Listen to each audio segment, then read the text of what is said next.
مکاتب کا نظام مؤثر ہو.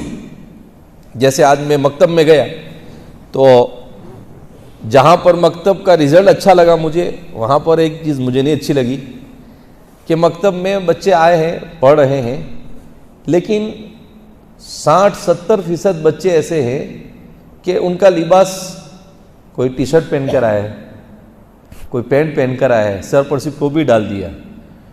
تو ماں باپ کو کم سے کم اتنی فکر ہونی چاہیے کہ وہ بچہ مکتب جا رہا ہے تو مکتب تو کم سے کم اسلامی لباس میں جائے.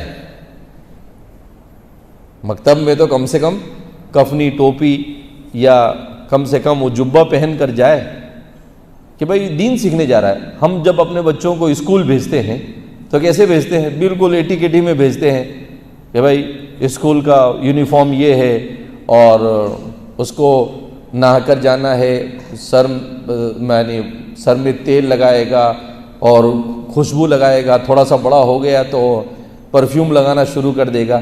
تو جب دنیا کی تعلیم کی ہمارے یہاں پر اتنی اہمیت ہے تو دین تو اس سے زیادہ ضروری ہے. یہاں تو ہم کو اور اچھے سے جانا چاہیے کہ بھئی کیا اللہ کا کلام پڑھنے جا رہا ہے، کلام اللہ. حضرت اکرمہ بن ابی جہل رضی اللہ تعالی عنہ، وہ جب قرآن کریم کہیں لکھا ہوا پاتے تھے، جو پہلے تو قرآن پورا مکمل لکھا نہیں گیا تھا، تو وہ اس کو لیتے تھے اور کہتے تھے، اس کو چومتے تھے اور کہتے تھے ھذا کلام ربی، اس کو سر پر رکھتے ھذا کتاب ربی. تو اللہ کے کلام کی عظمت دل میں جب کم ہو جاتی ہے تو یہ صورتحال ہوتی ہے. لہذا اس بنا پر ماں باپ کو بھی فکر مند ہونا چاہیے کہ ہمارا بچہ دنیا سیکھے نہ سیکھے مگر دین سیکھنا ضروری ہے، اس کا ایمان راسخ ہونا ضروری ہے.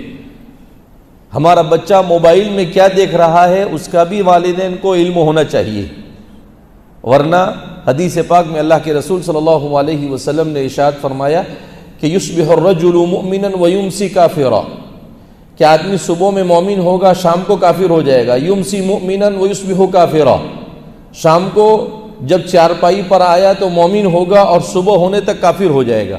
تو مجھے بڑا تعجب ہوتا تھا جب بخاری شریف میں روایت پڑھانے کے لیے آئی گزشتہ سال، تو میں سوچنے لگا کہ اللہ، آدمی بستر پر پڑے پڑے کیسے کافر بنے گا؟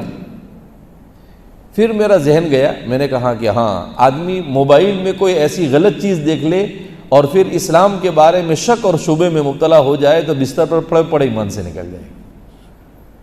کہ ایسا زمانہ ہے کیا ایمان سے نکل جائے گا اور آدمی کو پتہ بھی نہیں چلے گا کہ وہ ایمان سے نکلا یا نہیں نکلا.